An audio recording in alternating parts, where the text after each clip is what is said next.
Good morning. Yes, it's coffee time with God. Amen.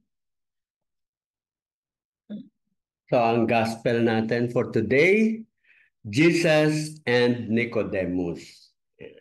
From John 3, verses 1 to 8. Let Let us us pray. pray. Come, Holy Spirit, I need you. Come, Holy Spirit, I pray.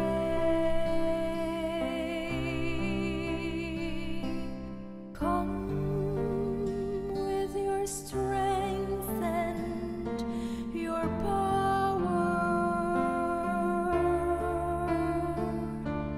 Come in your own special way.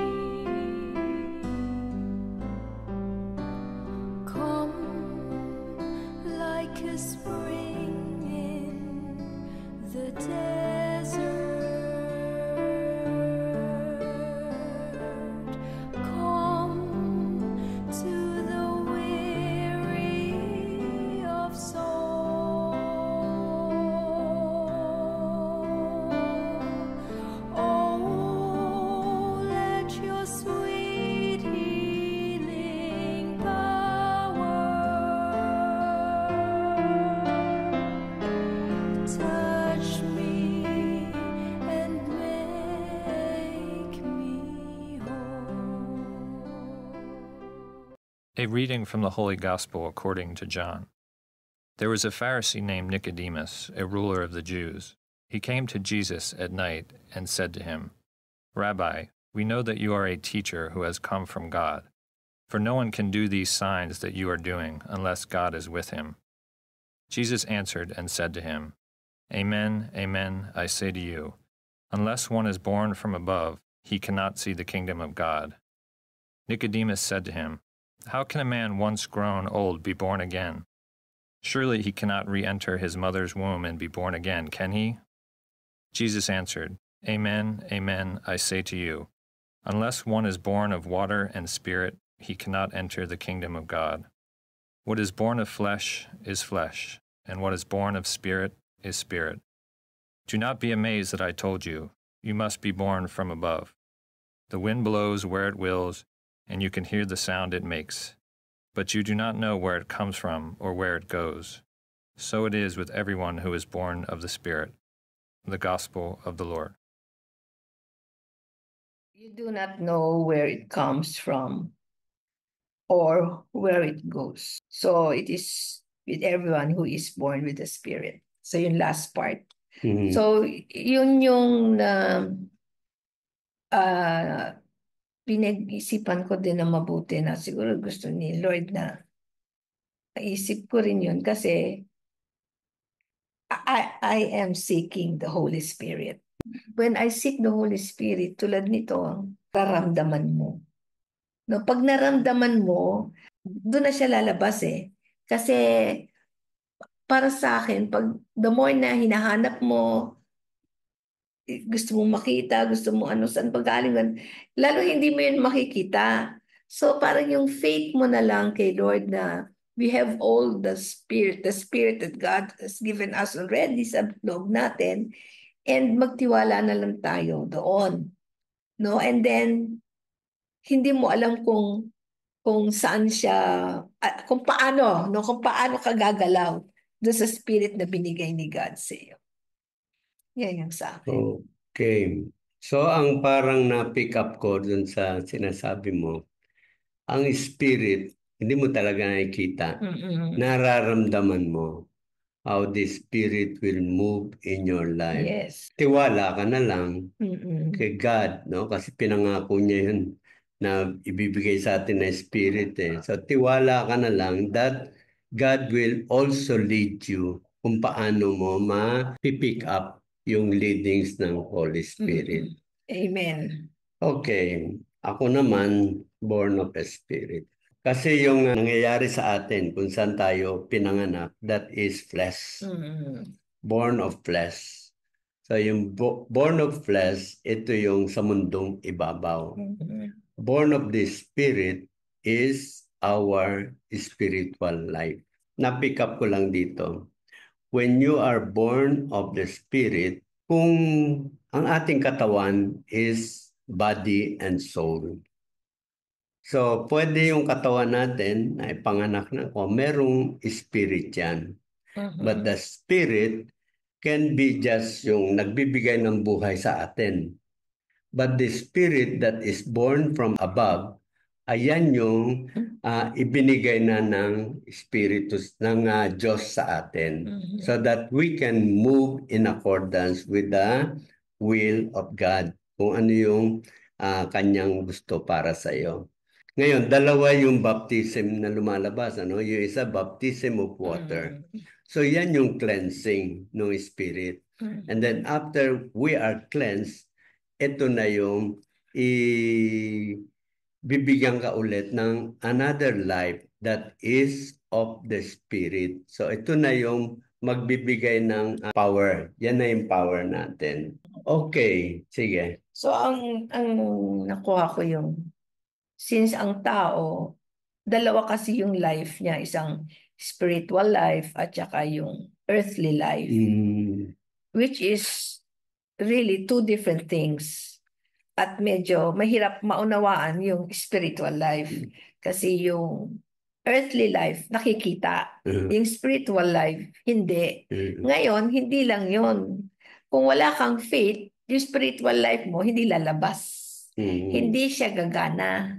So, kailangan ng faith. Hindi pares ng earthly life. Kahit ano gawin mo, alam mo yung nakikita mo, nararamdaman mo, no? Kasi physical, di ba? Hindi pares ng spiritual. Kaya ang sinasabi mo na yung spiritual, diyan nakikita yung power, no? Yung power ng spirit. Kasi doon pa lang sa pagkakaalam mo na meron ka ng spiritual life, power na yun eh. Kasi hindi mo yun matatanggap pag wala kang spiritual power na binigay ni God sa iyo para alamin, wala kang grasyang binigay ni God para alamin yun. So, very important here in our to know that we are also born in the spirit. So kasabay yon na pinanganak ang tao sa earth, ganun din sa spirit. Amen. I-klaro ko lang mabuti yun, body, flesh. Ang magpapatakbo pa rin dyan will be our spiritual life.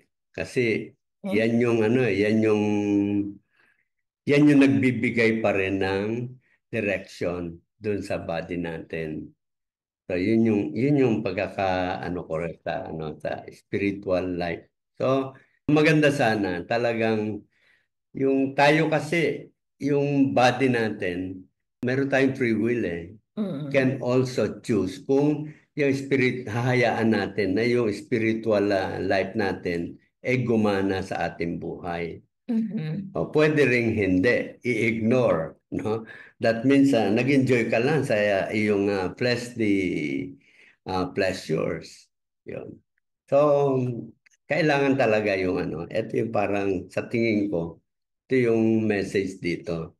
Your spiritual life will lead you to the heavenly reward. Okay, so ano ang message sa atin? So ako sa akin, yun nga, yung huling sabi mo, na ang message sa atin, we should desire to have the spirit that comes from above. So yun yung i-desire natin, yun yung ipag-pray natin na Lord, sana yung gumalaw yung spirito sa akin according to the plan of God, to the will of God. And then later on, din nga mararamdaman mo na yon na kikilos na sa iyo without really yung super effort mo, pero yung desire mo and your prayers will reach God, na inaasahan natin na si God naman hindi naman niya tayo hindi sasagutin, lalo na kung yan yung gusto natin. So yun yung message para sa akin. Dagdagan ko lang yon. Kasi Ang naalala ko, etong sakramento. Yung sakramento, parang this is parang binibigyan ng mas maliwanag na paraan kung paano natin mararamdaman yung mga galaw ng Espiritu sa atin. 'Di ba? Kapareho ng baptism. Ang baptism daw, that is the baptism of water. So talagang pinapakita, binubuhusan tayo ng tubig. And that water signifies yung pag-cleanse sa atin. And then after that, pagka meron na tayong muwang, meron ng tinatawag na sacrament of confirmation. So ito na yung sinasabi na yung baptism of the Spirit. So sabi nga, pagka tayo ay na-confirm na, mararamdaman natin how the Spirit will be working in our lives. Yun pala ang kagandahan ng sacrament kasi minsan ang hirap ma-imagine, no? Pero dahil sa sacrament, nagkaroon ng mga visible manifestation. Although hindi natin talaga nakikita yung paggalaw nila. But there is a visible manifestation through the sacrament. So ngayon, dahil alam natin yung purpose nung dumaan sa atin, alam natin ngayon that our life is filled with the Spirit of God. So yun ngayon yung ating ginagamit para kung tayo ay naliligaw, we can go back to God. Sacrament na naman yan. Yung tinatawag na Sacrament of Reconciliation. So lahat talaga may paraan si God so that we can truly be in the Spirit all throughout our lives. Hindi tayo mawiwindang or hindi tayo talaga maliligaw ng landas. If we only allow the Spirit mag-reign doon sa ating katawang tao. Napakaganda. And now I realize na talagang importante yung mga sacrament na yan because sometimes it's hard to understand na paano ba kumikilos yung Spirit sa ating buhay. Sa atin naman, nakakaramdam tayo minsan, especially doon sa ating ginagawang mission, yung accompaniment sa family. And minsan makakaramdam tayo na parang ang dami-daming problema. Ang solusyon comes in an instant. No? Hindi natin talaga, minsan sabi natin, hindi namin kayang solve nito. But nasosolve. Halimbawa, nung tayo ay nagsisimula nung ating program sa kapihan, di ba? Biro mo ang sabi sa atin, pag tinitingnan natin kapihan, sinusundan natin yung um, sabi ni Pope Francis, we are inclusive. We welcome everyone. Even the workers, the volunteer workers, lahat yan volunteers and they can come, serve sila. Pagka hindi nila nagustuhan, they can go out. So parang pag ini-imagine namin yung time na yun, sabi, paano ba ito? Paano natin masusustain yung work na ito na wala tayong wala tayong hold sa lahat eh. They can just come and go. Yung pupunta riyan, pero pwedeng ang bababa ng kanilang spirituality. Hindi nila naintindihan. And yet, we welcome them and give them the opportunity na maka-experience ng community of God, maka-experience ng magsilbi sa kapwa. Hindi nga namin ma-imagine yun eh. Pero we are now on our third year na namin. So, going strong. Yan, yung unti-unti nagkakaroon kami ng kalinawan doon sa aming mission. And we believe that God and the Spirit in us is working. Talagang gumagana. Because we have allowed that Spirit to move in our lives as we work on the mission that God has entrusted to us. Yun, ang dami talaga.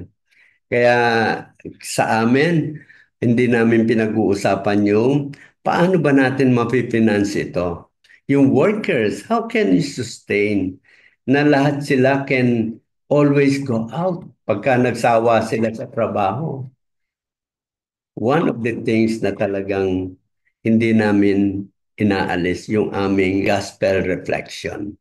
Yan ang nagsusustain sa aming community. Kaya nga, you serve the Lord, everything is fine. Everything is possible. Just trust Him. Hindi ikaw ang gagalaw, kundi si God. Ang galaw na gawa natin magdasal. At gawin lang natin yung kaya natin gawin. No? Yung hindi natin kayang gawin, si God ang magpupuno noon. Huwag tayong mamroblema, huwag tayong mag-worry. Amen. This is the reason kung bakit itong coffee time ay talagang ginawa na namin, so that darating ang time, yung aming mga kasamahan will learn also how to do the group reflection, gospel reflection. Kasi yan yung nagbibigay sa amin talaga ng buhay. Amen. Amen. Okay, so see you tomorrow here in Coffee Time with With God. God.